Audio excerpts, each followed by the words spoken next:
na imanze moko système nanga zo memela biso lelo komi lobi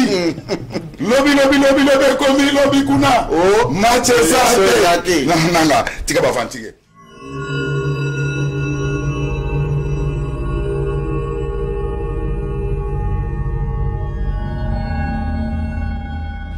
ikozalaka esengo bandeko balandi biso na bino kokutana mikolo nyonso eyenga mpona magazine na bino top 7 ezali bongo magazine ekozongelaka na bozindo nyonso ya motuya oyo etambwisaki biso poso mobimba elongo na moi politike bongo mpona mokolo ya lelo nazali na sai ya koyamba mpona bino moko ya bai politike ya ekolo Congo démocratique na yendi tokolobela nyonso oyo etali campagne électorale na ndenge esili tokolobela maponomi na ndenge epusani tokoloba pe boni bai politique basusu balobi ete mpona bango campagne ekokoba kino mokolo ya yambo ya maponomi na boye nazali oboso ya ngai mwana mboka Jean-Marc Kabund yazali bongo secrétaire général ya UDPS topesi mbote ndeko Jean-Marc mbote mingi ndeko Myriam boni yo tozali malamu ndeko boni lingomba politique ya UDPS lingomba ezali malamu madame yo oyebi que lingomba na biso epresentaki candidat na biso azali kobaluka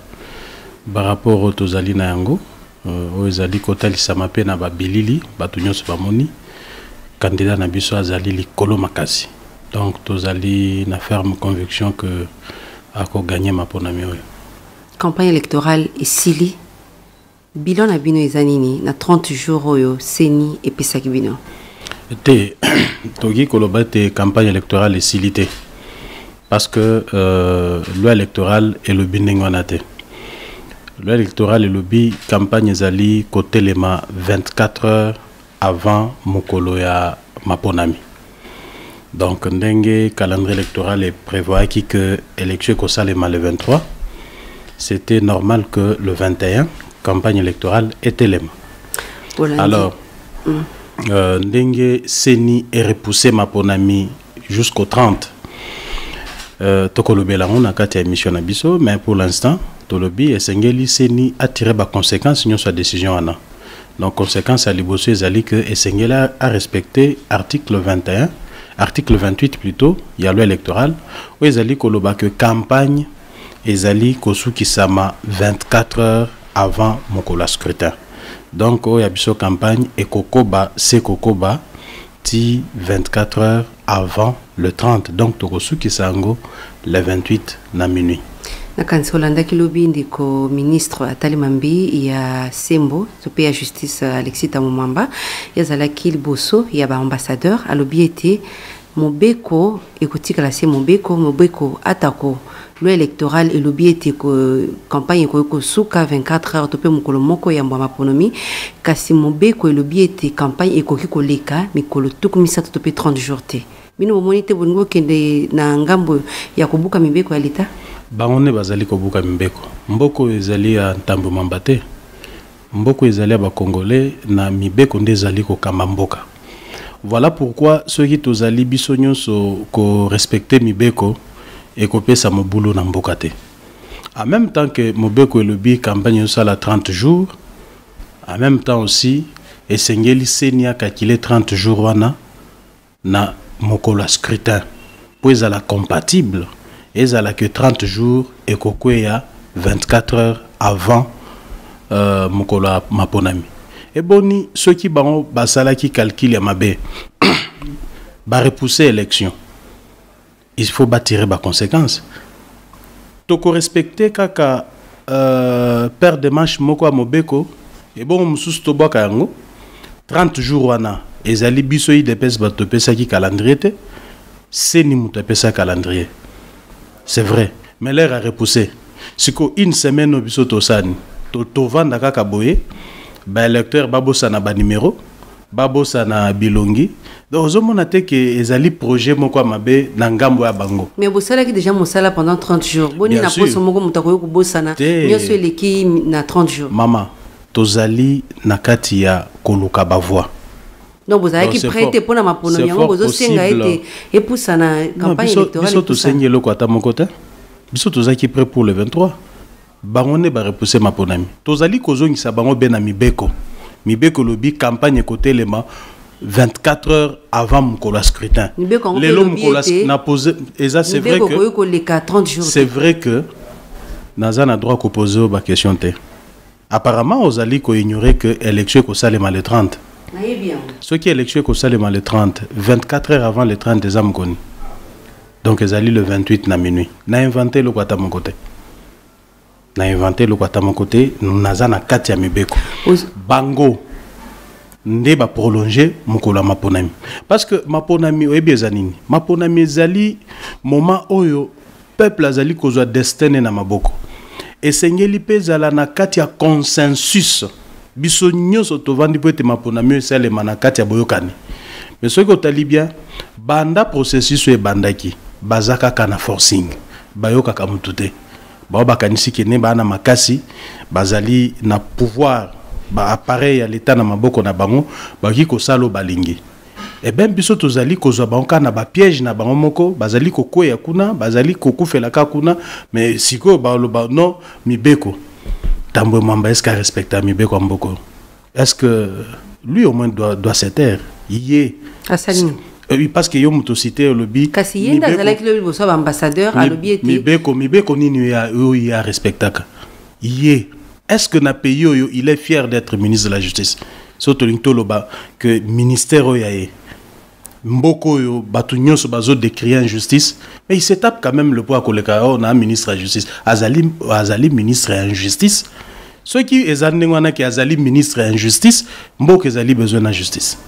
Deko Jean-Marc Kabund oza koloba ete seni eza ko imposer mais to monaki yambona no ba koka ko poussa poso moko ya maponomi ndeko Corneille nanga benga ki ba candidat nyonso na ba délégué na bango o baza ko welela ngwende pona bukambi to ba candidat président na sensa na simande ba yoko zo mokano ya ko poussa pona poso moko. Est-ce que nanga koki ko yebisa batu ke ndenga kenda ko mona na batu nyonso bazaki d'accord ou bien zali distraction kaka pour Monique Azad devant fait accompli tokana madame le loyo consensus est brisé banda Kabila boaka ko appliquer accord parce que ceux qui m'a ponami oyo sale makana cadre accord politique auto signé qui dans centre interdiocésain makamunu selingayate ba machine ba fichier tout ça au monde que Kabila emoko azokoya na ba piège na emoko Kabila beseni yozolo bana Kabila bena ndiko nanga mokambia seni Kabila c'est un féodé seni donc ngai nakoki ko attaquer nanga te parce que même nanga décision zuana ko reporter ba élection na banzika kendaki na kingakati ba pesi apesi chef na wana rapport à lobby ba machine communale na ba bisika nyonso te na salandeni ya ebisiye kende opusa oyoki donc ngane nazali awa na koyi kotala senité nazali kotala nde régime ya ba compradoriste o ezali ko régenter seni en principe seni elingeza la neutre indépendante ne tozali ko bengango kutu par son appellation mais seni ezali indépendante te qui fait en sorte que Senywana ezala indépendante te ezali Kabila na batunet batambo mamba na zotanga hein baza ba dinosaure donc lelo élection ezali ko salema na tension moko que mutuna mutu ana kana tozozela na siko mukoto okutaneza mukonini omone ba komo banga bazo reporter ba élection mais l'air to ibsa ki ba onke machine wana eza mabe bayokaki babito kene machine mais lelo mais madame balingi bako c'est là que machine ezikaki na awa na Kinshasa mais nazali ko informer yo que na territoire ya Kamina hein esika na ebi bien et pas na ngai na Kamina kuna ba information nazana ngo ti lobby ba machine bimaki elongwaki nanu centre ville à Kaminate vers l'intérieur wana ebeza combien de kilomètres ba 250 300 kilomètres nzele zalité ezana bisika mususu mitu ke tambola kate donc ba machine wana il faut ba memango na ba moto soit na ba vélo parce que balingba ke na ona condition malamu esengeli batu ba memango na mitu batambo na makolo ekokoma mukolo nini mais olanda kinde ko Corneille na ngaloba ki était machine ceux qui ont pour contenir date les 23 élection ngai salma po ba machine comme qui déjà na bisika nyonso kaka Kinshasa ndeli eza na problème pour ndenge nanga kokosa kaka bino ba journaliste po mesana kokosa bino pe bondima kanenga kosa ka bino na eza kondima te yo kanisi mutu neti nga na za moyi politique navanda ke nanga zali koloba qu'est-ce qu'il a déjà dit de vrai mutu l'air basali ba jeune na bango a dépôt na bango a seni o bakosi batuke ba machine eziki est-ce que balakisi omoni bino ba journaliste kana bisa bino namona ka bandeko na bino mususu ba osala ba gesticulation na ba nazomona ba na ba media wana omona ba loba ba changer na ba moko ba komi ba politicien simana o ba komi ba analyste politique o nazobenga ba gesticulateur de véritables journalistes d'investigation bonga bokota tina kati ya dépôt wana bo luka soki ba débris ya ba machine ezali ba ça qui nous permettre de sécurité voilà mais l'air batie permettre de sécurité bino bondi mangote bino bokoloba ke machine ezikite soki bolingi to eba ke machine eziki botika biso tokota kuna toluka ba débris c'est ça bino besoin de matek machine ezikaki non madame toyebi omoni résultat ya musala basala ke za report dites-moi ceux qui dépôt anezika kate nanga lingazo a raison ni pona ko repousser ba élection bazikisi ba carton batie ba carton na ba mabaya kuna bazikisi mais bakosi bino ba journaliste vous avez cru en ça bon yo ndimi yangote non mais comment moi je peux croire en ça on ezali ba bouffonnerie ngai nandi mabiloko ya pamba wana bazikisi ba papier na babiloko mususu pour bazwa moi report à une semaine ce qui est vrai et que ce que tout ni na ba territoire ba machine les quelques machines disponibles eza na ba chef lié et commune na ba village té c'est des villages eza na ba 200 300 km yango lokwa koko sezana est-ce que obanzi te mikolo sambwana ikoko kapona seni ko sala mapono 30 oyebi lukutanyo se sukaka régime nyonso kendeti ezana esika ekotelema non totiki pouvoir biso to banzi que tozali ko kende obe malembe na kokima ya Joseph Kabila na batunaye parce que ça les 30 ndenge ozolo baté esika misusu wa machine comité omoni biso tozali clair l'air tondimaki makambo ke to kende na élection avec ou sans machine kaka ba gesticulateur on a koloba ebele ya ba média instrumentalisé sika ya bato apesaka bango 100 francs 200 francs pour balia ils nous ont accusé d'être avec Kabila balobi ote Kabund aliembongo Félix aliembongo biso toyebaki omoni politique ezali domaine ya intelligence politique ezali domaine ya sagesse parce que il y a aussi de l'élégance bozali ko kambamboka par vos idées vous guidez tout un peuple vous devez être intelligent et sage biso tomona kete soki toboyi machine Kabila a raison élection kozate parce que projet yangwana yo zali komona ba imposer biso machine na makasi mais basali montage ya bato aner babimisi audio moko o ezali ko bimisa mabe ya machine nyonso c'est ezaki nini projet ezaki nini ezaki ko renforcer mobangi contre machine vis-à-vis du peuple habité vraiment audio bimi na réunion secrète na bango na Pullman c'était pour que batu ba banga machine libela baloba ke biso na machine te et bon ba base réseau ba lobité nenge opposition boy machine électrique biso to lobby hein to kende na machine wana to kocha ba témoin dans chaque bureau de vote c'est vrai que muto amona ka musika batu bandimake tout de suite te lelo tondimi élection na machine omoni élection wana siko nazali ko répondre na question na yo ce qui les 30 élections ezalité mais il y a biso problème zapi toko constater que Kabila link organiser élection te azali de mauvaise foi aboyne kolonga pouvoir et ben toko benga peuple à se mobiliser makasi pour l'application article 64 parce que biso tolobi Kabila to kendene ti na ba retranchement na yasuka retranchement na yasuka ezali les 30 machine to dévier yango le 23 kanisaki ke ceux qui ba repousser Kabunda ko bisa ba combattant bokita na balabala bo fandi kimia pona ni to vandi kimia parce que to lungi to kende na Kabila tina dernier retranchement na ezali les 30 akanisaki que Félix Tshisekedi aloba non combattant bokita bo marché na yango wana ba profiter ba banda ko tumba les quelques machines qui sont ici ba tumba ba carton na ba ba papier na ba entrepôt baloba ke non batoyi de pes batumbi élection ko sa masute biso to ebisi bango bozali kokosa turoyo tozo kende na bino malem beti do contre mur bino moko bokimi eh ben le 30 tozeli élection mais tolobi le 30 ezali ligne rouge tozali ko contrôler bango de plus près parce que tu ebi comment régime fonctionnaka donc kobanda leloti les 30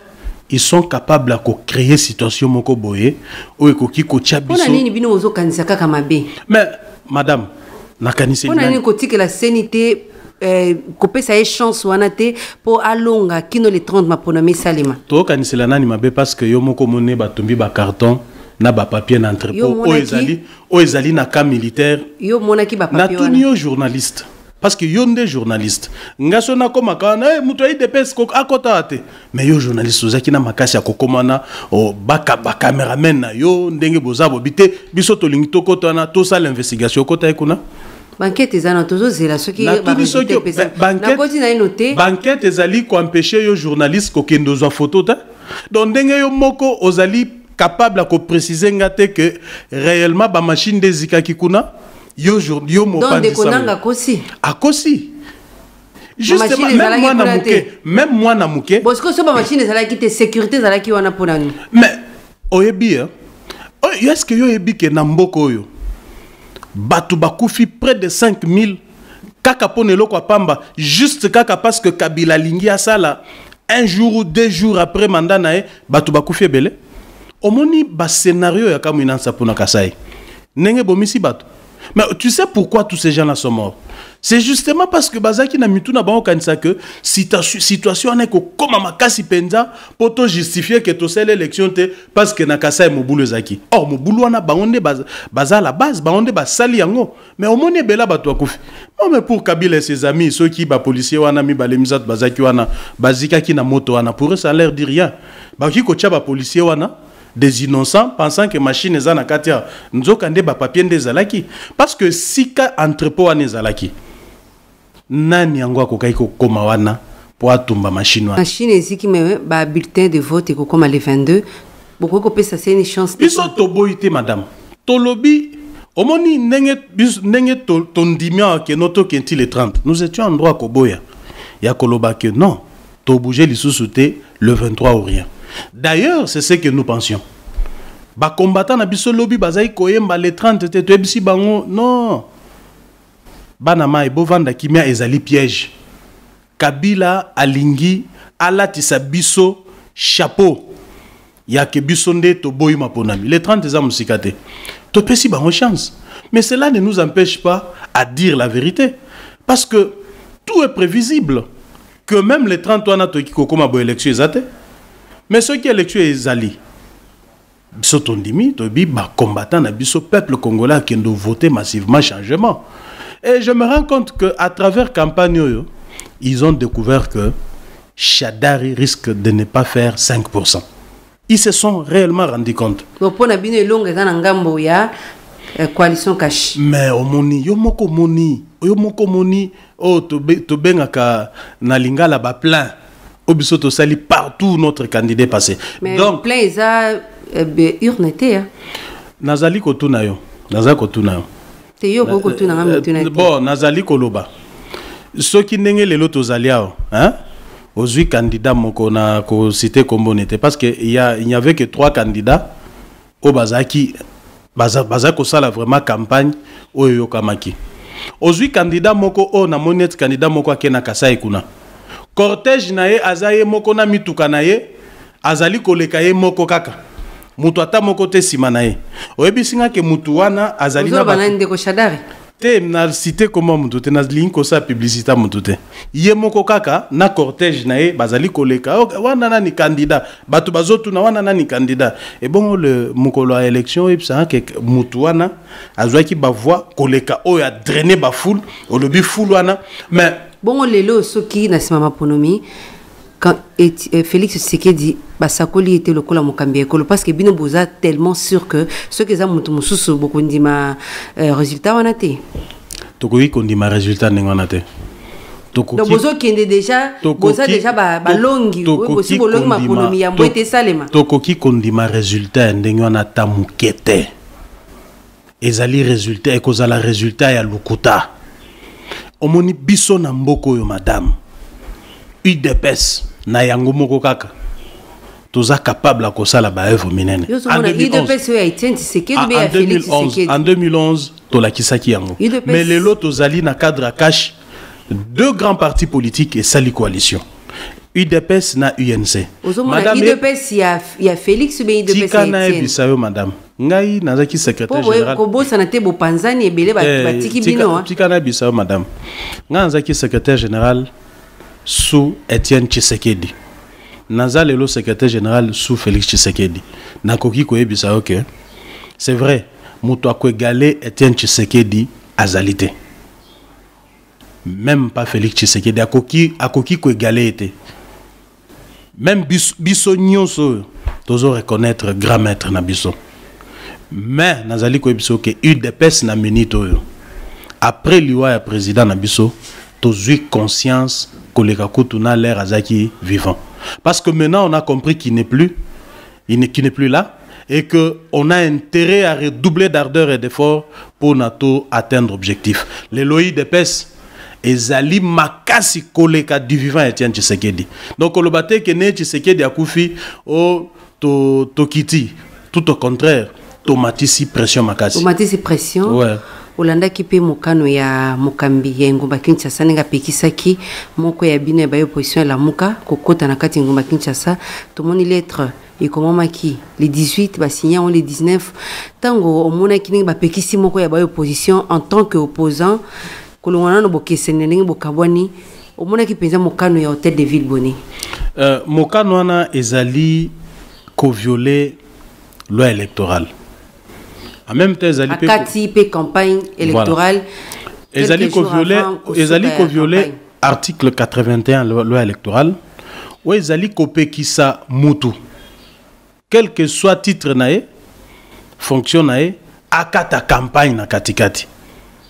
pe balakisi bitumbo oyo mutu ndenge wana kozwa tanga article 81 loi électorale okomona que mboka na biso ezali gérer na ba amateur ezali gérer na bateau ba ebielo côté bateau bazali ko sala biloko par sentiment bateau ba service à sécurité ne ba ebisa qui est que ezana batmo ba saccager ville olandaki pende est-ce que oyebi ke na mboko est-ce que mboko ezana service de sécurité exact oyebi mais exact ndenge bozawana ba aventuriers ce sont des aventuriers musala na bango zakanini ya kosala ba bei ya lokuta babi tozui danger moko ekoya kuna bato yi depese bani basala boy po bapesa bango mbongo ya ba mouvement na bango po babi ke ceux qui bazana ba mouvement bazwaka moi quelque chose ne ba futaka bango te ils vivent grâce à des mensonges comme ça kokendo distraire Kabila omoni balingi basala coup d'état omoni na Brazzaville toki ke opposant moko asali boy omoni Kabundu wana c'est comme ça que bazwa passeport na ngai na babilo kwa lokuta ke non toki ke Kabund en même temps alinga kende kuna na poto aya na rébellion o Kabund azana biloko akamina sa c'est des farceurs ceux qui tozali ko benga ngo service de sécurité c'est parce que to mona sécurité à soloté mukolo to kozwa sécurité à solo na mboko yo ko tambolo ko sentir réellement ko zana sécurité mais baja sécurité en l'air mona bango réellement zana sécurité te ngana zali sentira kana insécurité n'est-ce pas ngana zali ko yebisa yo ndenge mona mboka André Kimbuta lobi te ba service à sécurité ba pesa ki rapport service à sécurité nini et pesa rapport parce que campagne électorale elingesi là le 21 lui a un devoir il y a qu'au protéger les candidats. Document les 18 signé les 19. Oui, voilà. Document les 18 signé les 19. En même temps, Azali Kobo Sanarolo yaye. Que c'est pour ça que Bangwana Babenga Kabango service de sécurité. Et Zali pona ko faire face na ba situation à l'olenge wana. Bazali ba service de sécurité te lorsqu'il n'y a rien. C'est lorsqu'il y a des alertes. Lorsqu'il y a des situations qui risquent de compromettre la sécurité des personnes et de leurs biens, que Bango Bazali réellement service de sécurité. Et ils doivent faire face à cela. Nous ne pouvons pas vivre. Madame, Tokoki ko vivre na mboka oyo, au moindre bruit, ba violer ba liberté na ba droit batou sous prétexte que ezali na combat sécurité. Mais bakati opposition te bakati pe pour na majorité. Non, tikanga répondre madame. Tikanga répondre. Si réellement ba information ana ezala qui sûr. Mais esengeli ba ebisa biso batu yango eza banani et ko sale mandenge nini ba expliquer yango mutu nyonso yoki. Alobi ba jeune comme c'est un secret de politique. Ba jeune ya parti nini.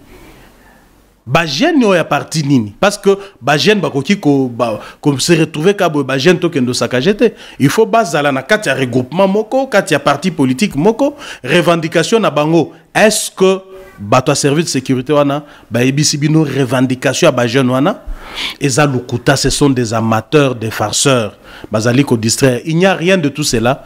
Et loko ba boyi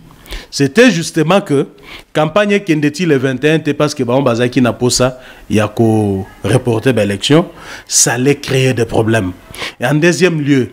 bazali ko bangete candidat na bango aya awa na Kinshasa asa la meeting ya campagne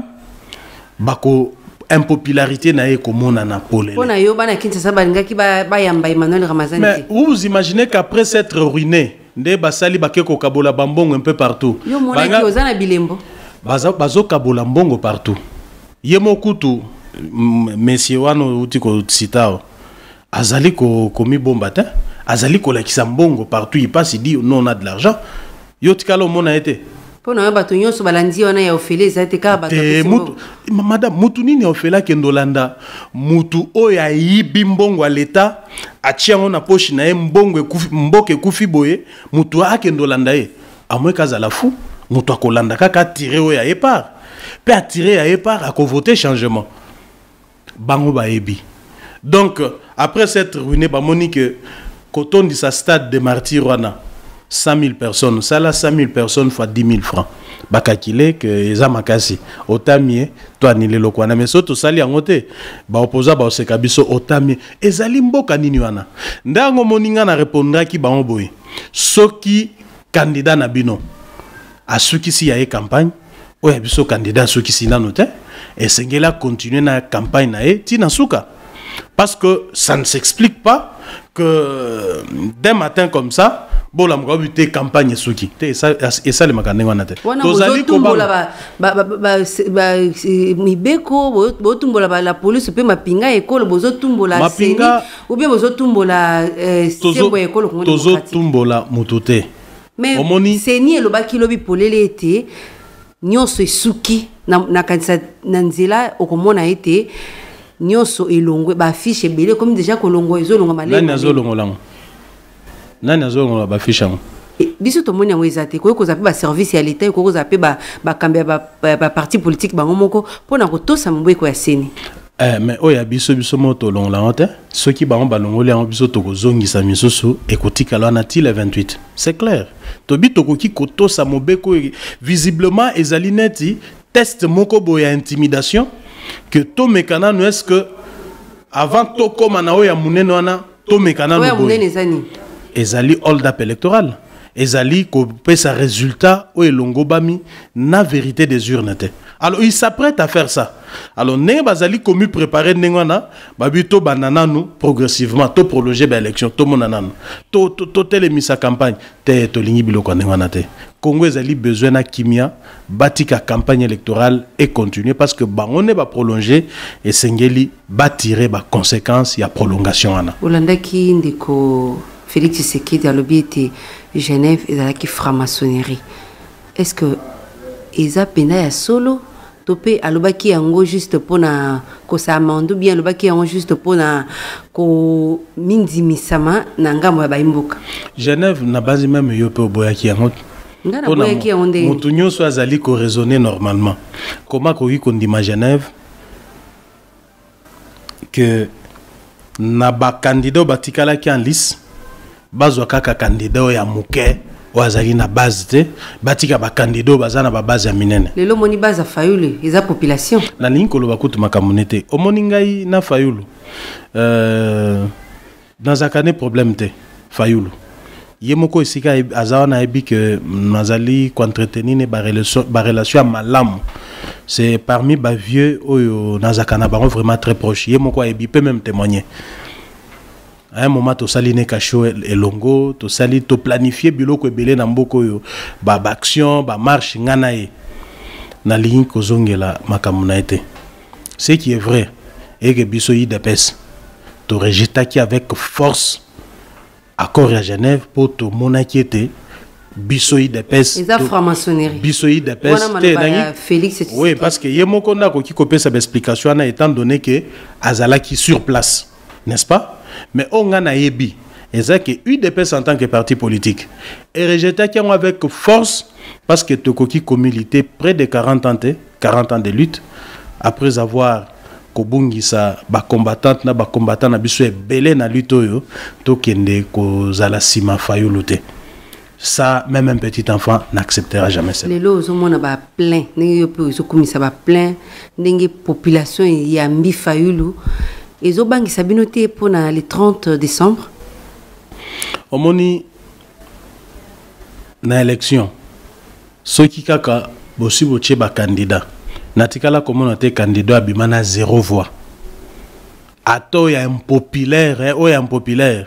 moi si ni na banane ba voter kaka donc abimaka na quelques voix c'est normal que Fayulu a kosa la score et a kosa la mais ça nous inquiète à rien score ouais 0,00 o ya kozwa wana parce qu'azali candidat d'abord yemoko aza d'abord na voix na yemoko mukolo vote ko voter j'espère qu'il a voté mususu a commis voter yemoko moi si nae a voter donc ceux qui banane membre famille bazar donc a kozwa ka te na lobité que donc ezaka maman va famille ba donner sur balandi na lobité que ekosuke la wana te tango juste famille yo linga ki otina na terrain que Fayulu akozwa 0 te yo ou bien ngana loba que Fayulu akozwa 0 mais na lobi que Fayulu akozwa 0 vote po yemo kona na komi voter voilà yemo kona na komi voter moi si na ye a voter voilà et puis bandeko tout ça et sili population te na lobi ndenge wana te kasi bo to conclure ka soki ba ne ba si voter après yo ozolo ba plein kasi que ezobangisa ngai et bino pe besoin défendre réussite ou bien elonga ya yango nazali ko bisa yo Félix Tshisekedi na ba plein yango surtout que en terme ya ba plein plein ya Fayulu azo sala ezobangisa bino te ke abima liboso ya Félix Tshisekedi ceux qui opposaient Fayulu et mon question opposé Bozane Mibale Boabi Fayulu est-ce que yoko bima liboso Félix s'il est sincère te dira non ya solo mais s'il est sincère il te dira non non mais c'est parce que bazali kotindika ya kotindika sika ba invalider wana ba invalider banani oh nalinga kout ko citer ba comme na bande parce que bazali de mauvaise foi ils ont démontré que balingi mboko te na ko citer ba comme na bande parce que ils ont démontré qu'ils sont de mauvaise foi et loko basali na Genève en tout cas histoire ekolobela kayango ce sont ces gens de mauvaise foi bazali barankinier bazali komona ka kentero bango vous imaginez que plan bazaki nango ya que élection salemate tokende na transition na Kabila ozali komona ndenge ni balinga bakotsa mboko na moto ndeko kabund e bandaki boni pe na ndeko Félix Tshisekedi aloba etelelo mbongwana kombo na ngeza Fayulu to pe na lopoto les changements aujourd'hui c'est Fayulu bandaki na ndenge ni aloba yemoko alobi que ezalaki biloko ya mystique biloko ya franc-maçonnerie donc ba mvutaki po aloba bongo justement parce que les lolers tozali ko solo anaye c'est pas le même Félix oazaki na Genève donc azongi mutu voilà donc les loyo on peut comprendre que Batouana ils ont employé tous les moyens possibles notamment mvutement ya Félix Tshisekedi donc bache mbongo na mvutement mbongo mystique bachaki tout na bukoko poete ba écarté intérêt na bango et triompher intérêt na bango zanini pour l'un et sengeli bazwa loi électorale wana soto ke na dialogue cahier de charge na bango ko vandela kolongola article 10 ya loi électorale mususu ya ko ya na dialogue pona kosenga soki na bité soki amnistie soki grâce na yango soki ba obtenir wana ata so Kabila c'est sous 5 ans problème na bezate mais l'essentiel na ba élection ko yaka oza peza kondima makambo solo mais même moi na muke na mboko ayebi yango ba ebisi Fayulu nini yozo kende okozala président à 2 ans alors que mandat est à 5 ans. Yo okoboya machine tina suka. Mais aboite. Okoboya machine tina suka. Pour ceux qui oboya machine tina suka, élection ko sale mato toke na nini na dialogue. Les lolaires andimi yango. Bino ka ba panzi sango. Boke ko tunete ko simbi combien? Ndeko fayulu ndenge ondimi machine boye. Andimi yango po lokola makama machine ekomi kozika ba yo moko landaki. Ah voilà kutungai. Tala. Kutungai na kamwe bango fort. Na kamwe bango na vandi na lobi ya voilà.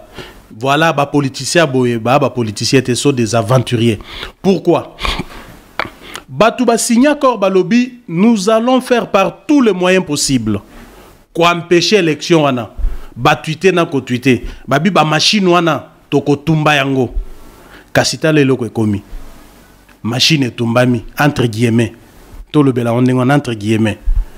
Mais naoki mususu azana Belgique. Alobite la confusion pour autres temps ba kombo te moto pesa ba information. Zela na bisa na otanga ba komo na ba honte. Po na za besoin otanga ba komo na ba honte. Mais oza besoin ko ba kam na ba honte. Alobi boye yoka yo moko découvrir. Alobi te wana ezali inacceptable. Tondi ma ko tumba ma machine wana te to sengi enquête internationale et ya ko enquêter na tumbi machine. Nga alobi mais comment ça? Kaka yo mutu moko ozai ko loba que non. Na Olivier Kamitatu. Te Jean-Pierre Memba dit nous allons faire par tous les moyens. Bien sûr, ezali clique na bangot. Donc bazali ko kana bien. Pour Olivier Kamita toi tweeté basali réunion bayokani tanga accord à Genève.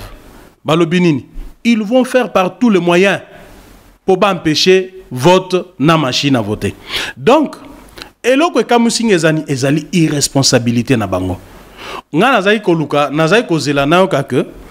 mutu moko na kati na bango a tweeté a félicité compatriote ake kocha moto na dépôt. Oui, nazaki kozela. Là j'allais comprendre que bazali réellement ba politiciens, ce sont des responsables. Mais yoka Tetozo condamné mutu a tumbi to sengi enquête donc des irresponsables. Mais pourquoi dire une chose et son contraire au même moment? Toko tumba ba machine ndeko moko nabite soki ka Kabila e moko asalisi bino bokomo banga parce que babi Fayoul. Si c'était nous l'IDPS qui avions dit non à la machine, ndenge batumbi ba carton na bangwana ngai olinga mona na sali tweet na bi bravo compatriotes qui ont mis le feu là-bas, vous avez compris que peuple alingi makamwana te. Nangana mieux assumé parce que c'est ça notre rôle en tant que leader politique, il y a commis assumer devant des situations. Parce que maloba so bo signer. Oh te metala. Omoni eloko akobongo la malobana. Hein? Félix Tshisekedi azali leader politique à Liboso a retiré signature d'un engagement. Trump à Longoli, oya Russie, Poutine à Longoli signature na makambo belé. Balongola ka signature ceux qui dans les alliés, ceux qui mutoye comme on a que non. Na signa ki biloko mais na ekota la on simeza bien te. Kolongola signature eza péché te. Eza péché te ndeko kabund les loyo opposition et kabwani bino olebo attaquer ou bien bozala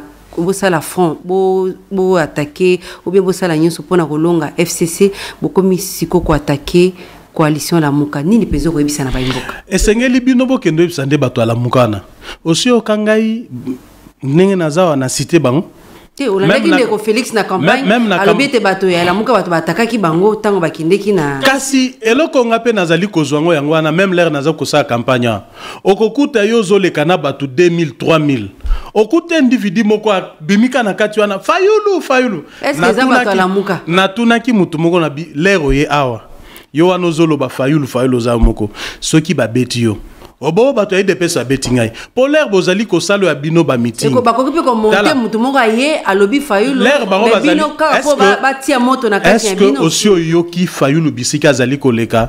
na ba meeting ne bato babimike Tshisekedi lelo boza ko bundana lelo boza ko s'attaquer madame boza ko s'attaquer bino na bino nini bokoyebisa bayimboka pas ce que nous ne faisons pas biso tozali ko attaquer mutote la muka les attaquer bino bato la muka même dans les réseaux sociaux